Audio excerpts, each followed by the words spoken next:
corajosos aí. Boa noite a todos. Sejam bem-vindos. Tem alguém de primeira vez? Tem? Seja bem-vinda, viu? E voltem mais vezes. Então eu vou fazer uma pequena abertura do livro Fonte Viva, de Chico Xavier, pelo Espírito de Emmanuel.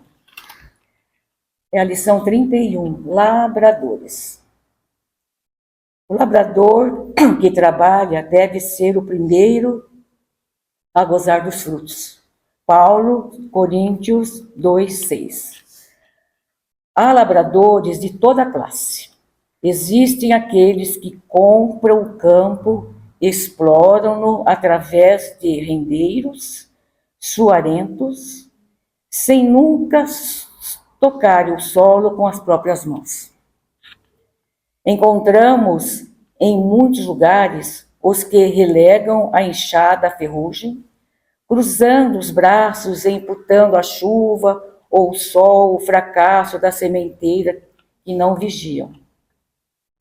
Somos defrontados por muitos que fiscalizam a plantação dos vizinhos sem qualquer atenção para com os trabalhos que lhe dizem respeito.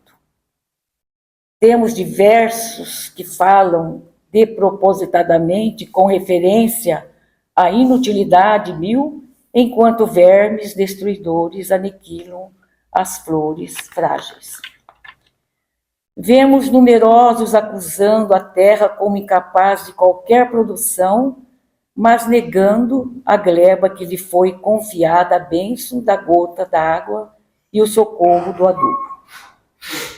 Observamos muitos que se dizem possuídos pela dor de cabeça, pelo resfriado ou pela indisposição e perdem a sublime oportunidade de semear. A natureza, no entanto, retribui a todos eles com o desengano, a dificuldade, a negação e o desapontamento. Mas o agricultor que realmente trabalha cedo recolhe a graça do celeiro farto. E assim ocorre com a lavoura do espírito. Ninguém logrará o resultado excelente sem esforçar-se conferindo à obra do bem o melhor de si mesmo.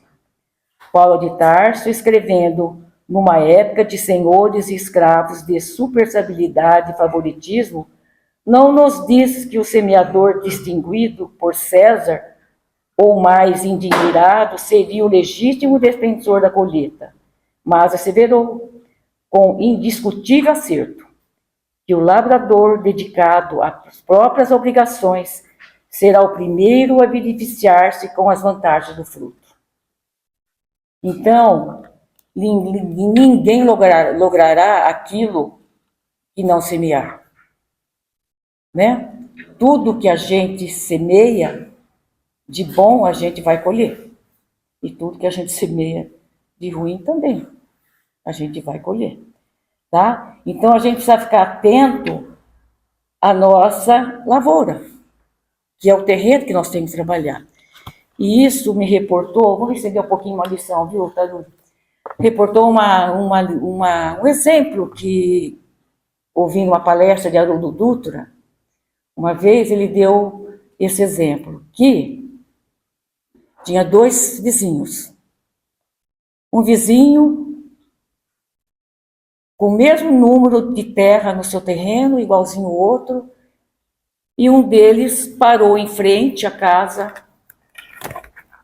do vizinho, que estava cheia de flores, de plantas, de hortaliças, bem tratado, colhendo frutos. Ele chegou para o vizinho e disse assim: "Nossa, Deus foi bom com você, hein?" O vizinho olhou para ele e falou assim: "É verdade, Deus foi bom para mim. Ele me deu a terra, deu a chuva, deu o vento, me deu a semente. Realmente ele foi muito bom comigo. Mas eu vou te falar uma coisa. Enquanto Deus cuidava, esse terreno estava uma porcaria.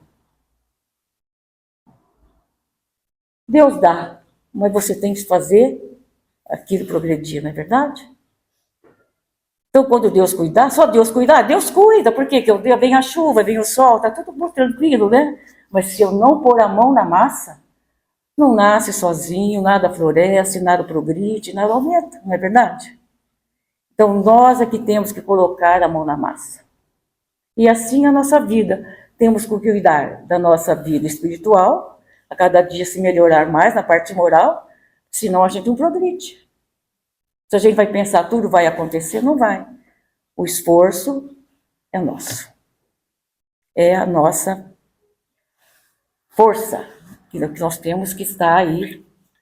É a nossa ação que vai fazer que a gente melhore. Não é ficando de braços cruzados, né, esperando a chuva cair. Então, convido vocês agora para uma prece, que a gente feche os olhos e que vamos vendo uma luz imensa entrando nessa casa, pela porta da frente, inundando todos os cômodos de muita luz, de muita paz, limpando, higienizando todos os ambientes, deixando esse ambiente bem propício, bem agradável, cheio de paz, de equilíbrio. Vão nos ligando também com o mentor dos trabalhos dessa noite e pedimos a esse irmão que oriente o nosso palestrante naquilo que ele tem que intuir em cada um de nós. Vamos nos ligando com Jesus, o nosso mestre. E junto do mestre nos ajoelhamos e nos comprometamos a trabalhar na sua seara de luz, nesse solo fértil que ele nos deixa, para que a gente cresça, para que a gente melhore como pessoa, para que a gente, ao partir daqui, chegamos na sua morada, com o nosso coração cheio de amor, de caridade, cheio de coisas que fizemos no bem. Porque é só isso que levamos. E assim pedimos licença para iniciar os trabalhos dessa noite com a sua prece. Pai nosso que estais no céu, santificado seja o vosso nome. Venha a nós o vosso reino, seja feita a vossa vontade, assim na terra como no céu. O pão nosso de cada dia nos dai hoje. Perdoai as nossas ofensas, assim como nós perdoamos a quem nos tem ofendido. E não nos deixeis cair em tentação, mas livrai-nos de todo mal. Que assim seja, graças a Deus. Então agora eu vou deixar com o palestrante aqui, seu Teluri, e vai falar sobre felicidade, uma jornada da alma.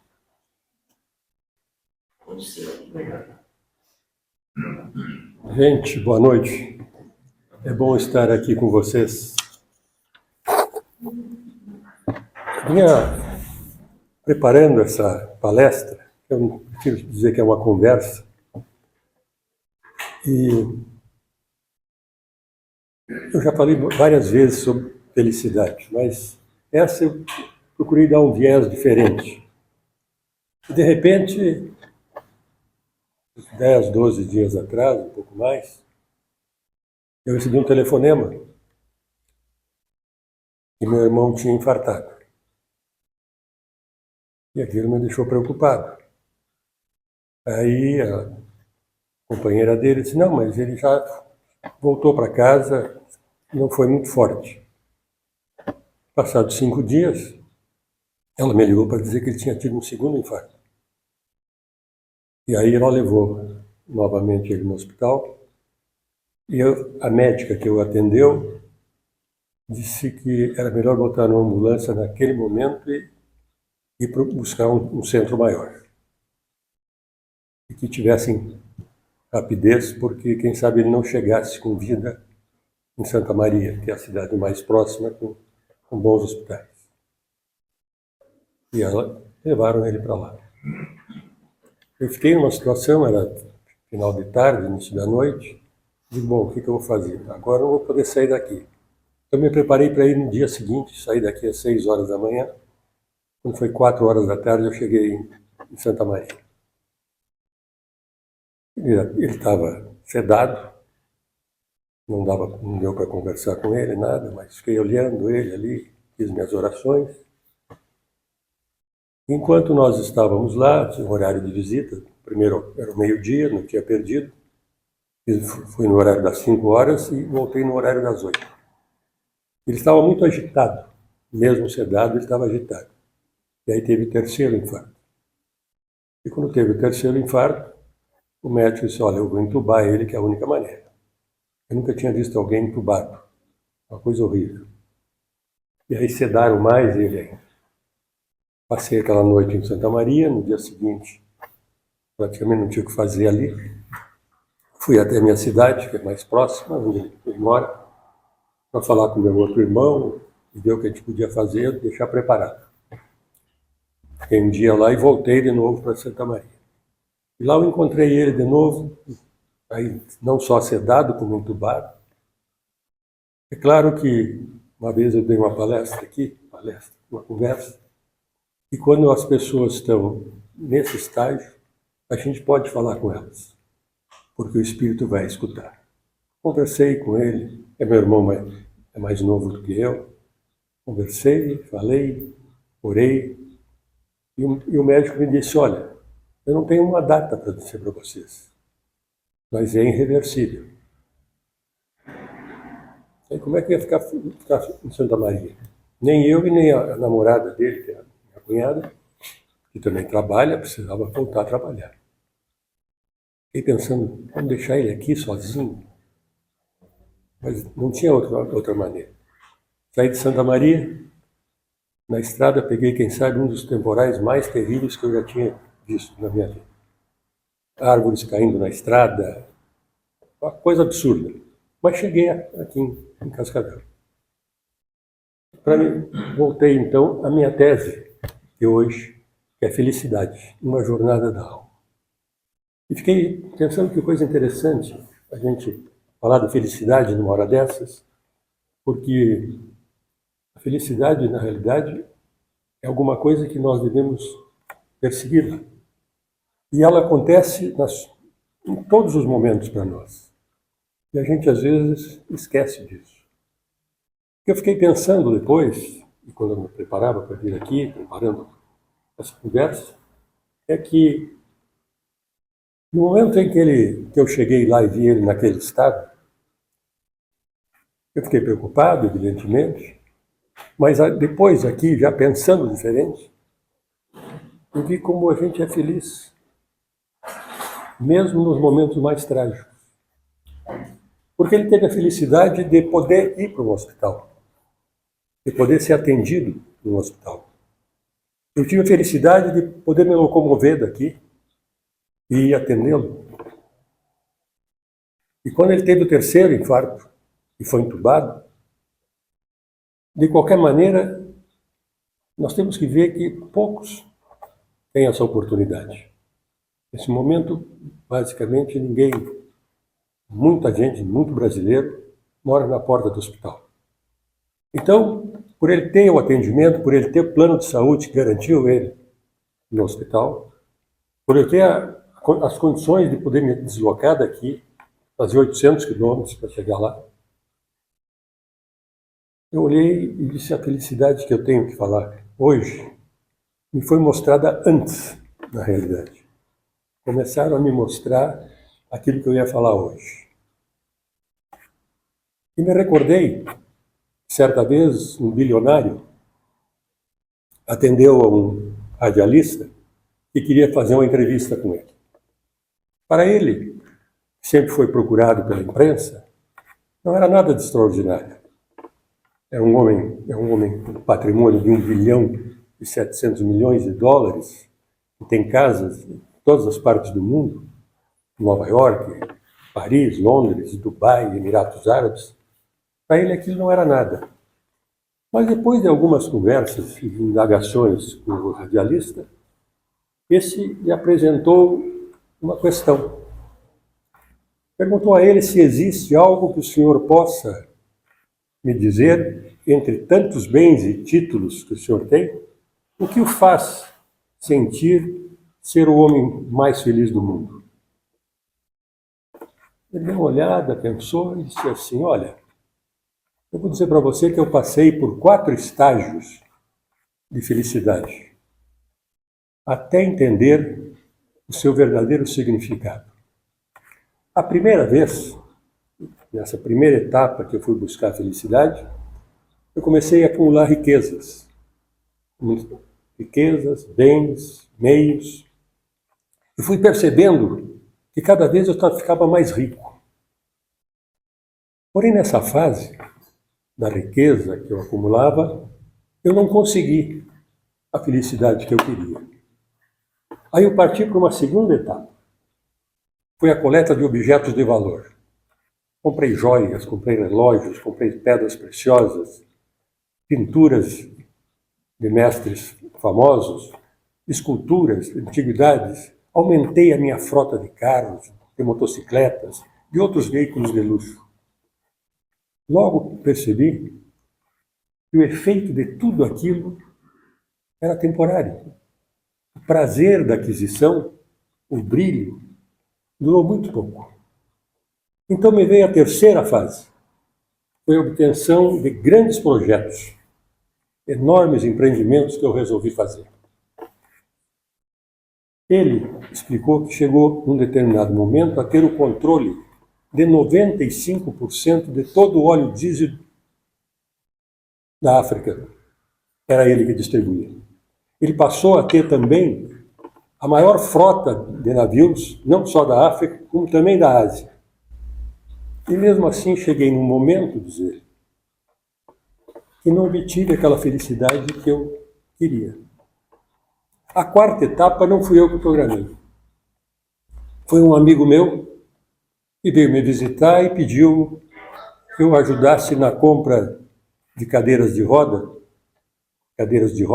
para 250 crianças mais ou menos, que precisavam delas.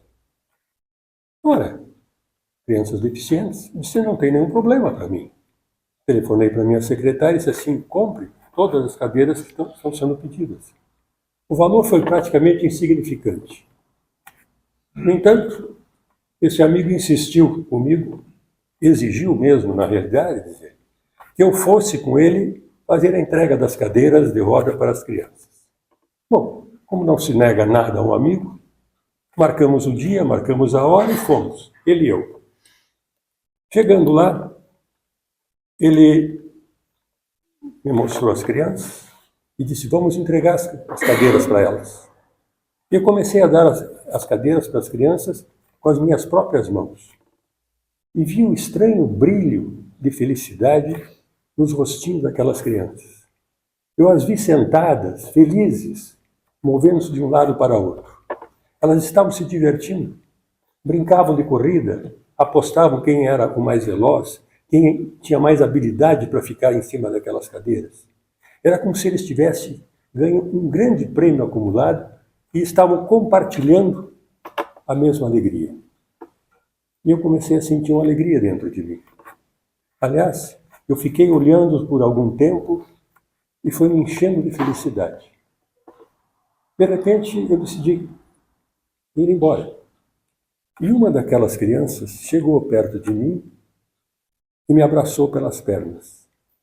Eu tentei libertar-me, suavemente, daquele aperto que ela me fazia nas minhas pernas. A criança olhou-me no meu rosto e me agarrou com mais força. Abaixei e perguntei para ela, você precisa de alguma coisa? A resposta dessa criança, diz ele, não só me deixou feliz, mas mudou completamente a minha atitude em relação à vida. Ela disse, eu quero olhar muito bem para o seu rosto. Quero lembrar do seu rosto para que quando eu for lá no céu e lhe encontrar, eu possa reconhecê-lo e lhe agradecer mais uma vez. Esse foi o momento mais feliz da minha vida, finalizou o entrevistado. Então, esta noite nós estamos aqui reunidos para refletirmos sobre um tema que toca a todos nós, sem exceção, que é a felicidade. Afinal, quem de nós aqui não deseja ser feliz? Quem não busca nas suas escolhas caminhos que nos levem a esse estado tão desejado? Mas a pergunta que nos guia hoje aqui, o que é de fato a felicidade? O problema da felicidade está sempre condicionado ao foro íntimo. Cada um de nós tem uma visão da felicidade. Cada um de nós tem a condição de ver de uma forma distinta o que é felicidade. Na observação da natureza, nós percebemos nos degraus da evolução que nos afiguram, são tudo muito claros.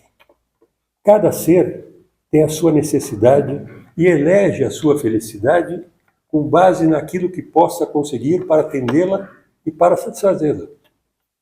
Por exemplo, o corvo, a felicidade dele é encontrar detritos. Ali ele se alimenta. Essa é a felicidade dele. A serpente é absorver veneno, porque com isso ela se fortalece na sua defensiva. A coruja já fica feliz na excursão que ela faz nas trevas. A lesminha, aquela lesminha que a gente quase não dá bola para ela, é o exercício da reciclagem dos resíduos orgânicos que ela produz, beneficiando especialmente os nossos jardins. Já a andorinha é o culto da primavera, é o momento em que ela fica feliz e começa a cantar. Para a fonte, é o serviço a todos. Para a árvore, é a incansável beneficência. Para o sol, é o privilégio de servir em luminosa doação a si mesmo. Cada espírito, da mesma forma como acontece para os elementos mais simples, demora-se mais ou menos na atitude mental de se afigurar como sendo aquela aspiração satisfeita. Para muitos ainda, a felicidade é uma imersão na preguiça, por incrível que pareça, no ódio, na discórdia, na crueldade, na ignorância e na rebeldia. Entretanto, para as almas já acordadas, e eu espero que todos nós estejamos nesse caminho, é na revelação de Jesus que encontramos a felicidade, que é a construção de si mesmas para a comunhão ideal com Deus. Ao despertarmos, começamos a perceber que podemos ser como aquela fonte, servindo água a todos indistintamente. E assim como aquele manancial, percebemos que, ao nos doarmos no serviço, nós não nos anulamos e nem esvaziamos. Podem ser também como aquela árvore, que com a sua bondade auxilia a tantas formas distintas, pela sombra que proporciona, pela nobre função de renovação do ar, pelo habitat de tantos outros seres e também pelas flores e frutos que produz. Nós podemos ser também que nem os sóis, que se auto-iluminam ao mesmo tempo que trazem luz aos mais próximos, aos familiares, aos adversários e até aos inimigos. Alegramo-nos, pois encontramos a felicidade nunca antes experimentada, e nem se compara à proporcionada pelos prazeres efêmeros da vida material.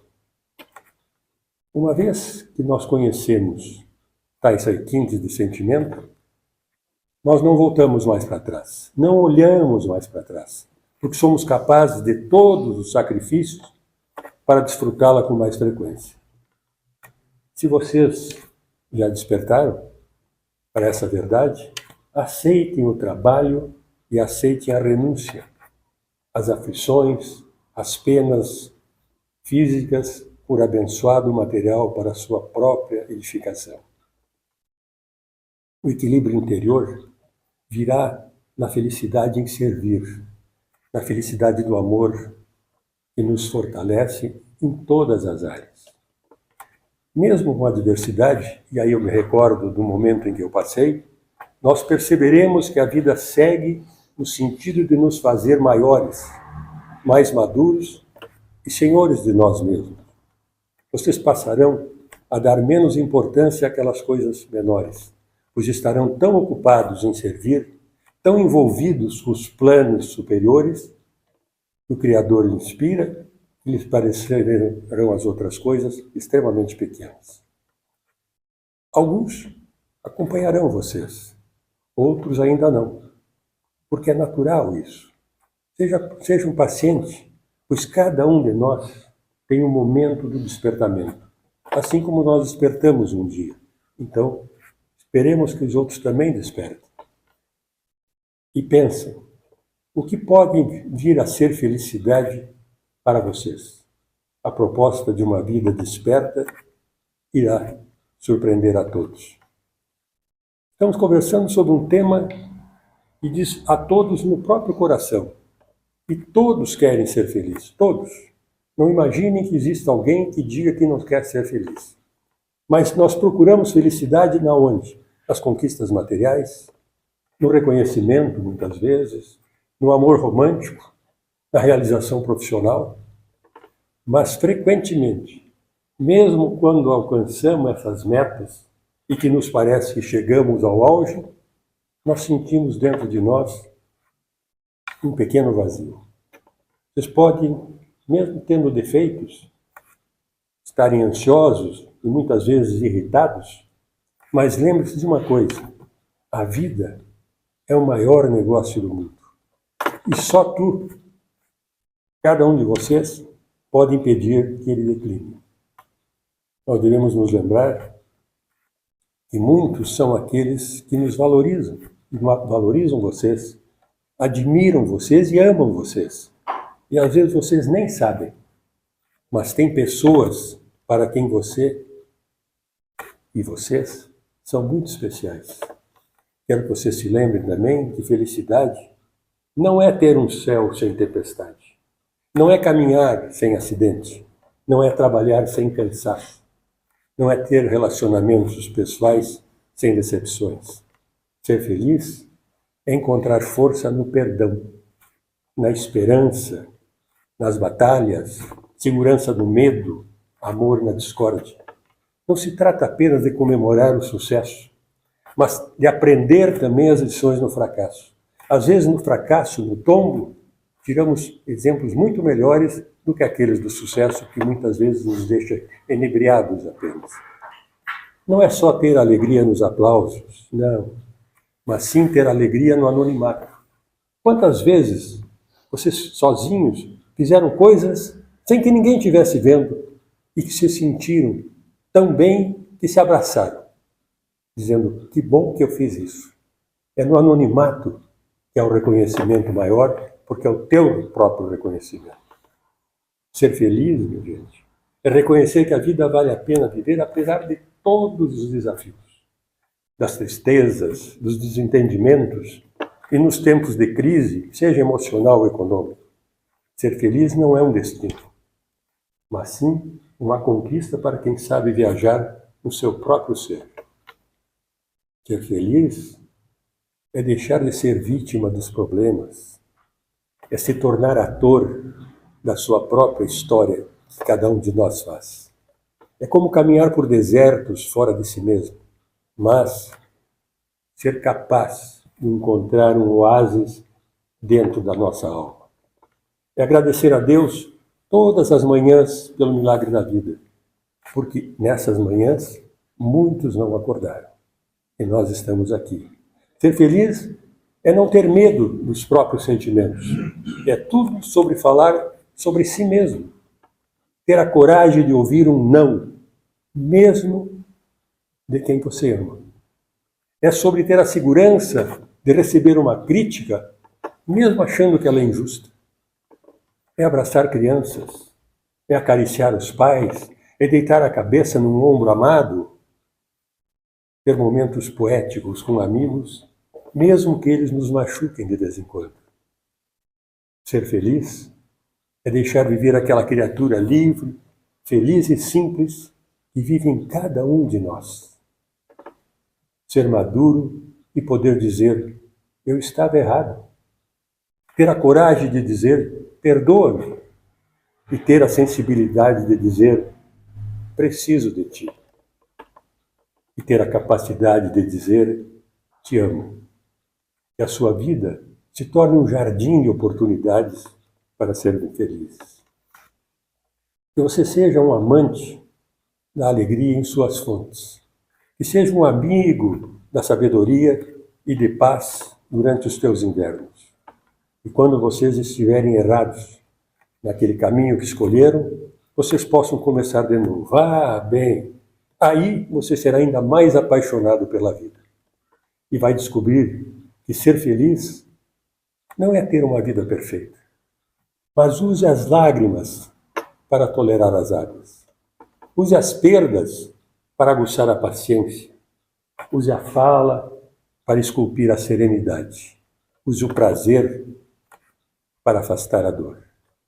Use obstáculos para abrir janelas de inteligência. Nunca desistam, nunca desistam. Nunca desistam das pessoas que vocês amam. Nunca desistam da felicidade, pois a vida é um espetáculo imperdível. Nós repetimos, o que é de fato a felicidade? E como podemos compreendê-la à luz da doutrina espírita? A doutrina espírita, com a sua luz consoladora, nos convida a buscar um entendimento mais profundo sobre o que é a verdadeira felicidade. Ele nos mostra que a verdadeira felicidade não está nas coisas, mas está no estado da alma. A felicidade na visão espírita, e Allan Kardec nos mostra, no Livro dos Espíritos, na pergunta 920, pode o homem gozar de completa felicidade na Terra? Os Espíritos respondem, não. Não, porque a vida que lhe foi dada é de prova ou expiação. Mas depende dele, o homem, suavizar os seus males e ser tão feliz quanto possível na Terra.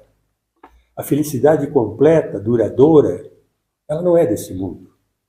Mas isso não significa que não podemos ser felizes aqui, percebe? A felicidade possível neste mundo está ao nosso alcance. Então devemos persegui-la. Alguns interpretam isso como se a Terra fosse um lugar de apenas sofrimento. Não.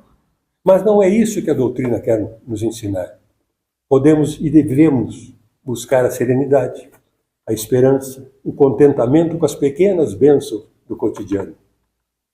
No livro Evangelho segundo o Espiritismo, no capítulo 5, no item 20, diz o seguinte: os homens, geralmente, são os artífices da sua própria infelicidade. A prática da lei de Deus é o melhor remédio contra os males da vida. Ou seja, o caminho da verdadeira felicidade está na prática do bem, na vivência do amor, na construção da paz interior. Vejamos o exemplo de Francisco de Assis, que dá o nome à nossa casa, o patrono dessa casa. Ele não é espírita, é uma figura, mas mesmo assim uma figura muito estudada e admirada no movimento espírita. Por quê? Porque renunciou à riqueza e ao conforto para viver entre os pobres com simplicidade, com humildade, encontrando profunda alegria no serviço aos necessitados. Mesmo doente e sofrido, cantava o cântico das criaturas, louvando a Deus pela vida, pelo sol, pela dor e até pela morte. Como explicar tamanha felicidade num homem desprovido de tudo? É porque, na realidade, a felicidade dele era do espírito e não das posses materiais. A felicidade também está em gestos simples, uma oração sincera, um perdão oferecido, a escuta atenta a alguém que sofre e que precisa de alguém para escutar o seu lamento, o alívio da dor de um irmão quando você estende os braços, o abraça como se estivesse dividindo a dor dele. Eurípides Barçanufo, que precisa ser lembrado, porque às vezes esquecemos de algumas figuras como ele, foi um educador, médium e trabalhador incansável do bem. Fundou o Colégio Allan Kardec em Sacramento, Minas Gerais. Enfrentou muitas críticas, enfrentou dificuldades por escolher o espiritismo num meio tão conservador como era aquele interior de Minas. Mesmo assim, ele nunca desistiu. Relatos dizem que certa vez, ao ser questionado sobre tantas provações, calúnias que faziam dele, respondeu com serenidade: eu sou feliz porque sirvo. Não há maior felicidade do que ser útil na obra de Jesus. A felicidade, ela ajuda na reforma íntima. Muitas vezes queremos a felicidade como se fosse um presente que o mundo tem que nos dar. Mas o Espiritismo nos ensina que felicidade é construída dia a dia, no esforço íntimo de vencer as nossas más inclinações. Santo Agostinho, no Livro dos Espíritos, na questão 919, nos aconselha: conhece-te a ti mesmo. Olha para dentro, faça uma introspecção e todos nós encontraremos muitas coisas não muito boas, porque identificamos as nossas falhas, orgulho, egoísmo, impaciência, e podemos transformá-las. É só querermos. Essa transformação é o caminho seguro para a paz interior e, portanto, para a felicidade. Devemos ter aceitação, devemos ter confiança em Deus. Todos nós passamos por dificuldades. Não tem quem passe por essa vida sem ter passado incólume. Não. Mas podemos escolher viver essas provas com revolta ou com fé. Em um depoimento tocante, recolhido no livro Voltei, psicografado por Chico Xavier, do Espírito Irmão Jacob, nós lemos lá: aprendi que a felicidade não é a ausência de dor, mas é a presença de fé. É a fé que sustenta a alma nos momentos da tempestade. É ela que nos faz olhar para o alto e confiar que tudo passa e que tudo tem um propósito maior. A felicidade nos espíritos superiores, quando olhamos para os relatos que se diz sobre eles, compreendemos que a verdadeira felicidade está na consciência tranquila, na harmonia com as leis divinas, no amor ao próximo e no desapego. Em O Céu e o Inferno, Allan Kardec apresenta diversos depoimentos de espíritos felizes, mesmo tendo passado vidas difíceis. Conquistaram a paz por meio do amor, por meio do trabalho, do bem e da fé. Nós poderíamos até concluir dizendo que ser feliz é um desafio, mas um desafio possível.